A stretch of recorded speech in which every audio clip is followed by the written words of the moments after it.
หน้าตาหล่อแบบนี้หุ่นดีแบบนี้คือสาวนี้ที่ฉันได้นอนแบบไม่ต้องเสียเงินงั้นเหรอสวัสดีครับคุณภาคี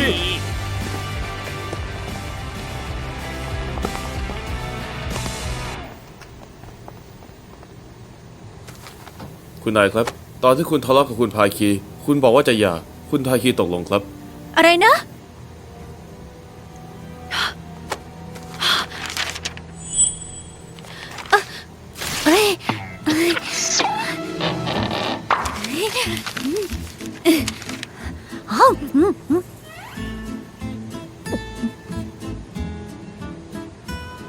ฉันไม่อยากที่รักจากนี้มาใช้ชีวิตด้วยกันนะพวกเราเป็นคู่รักที่ดีที่สุดในโลกเลยนะ Click to watch the full episode.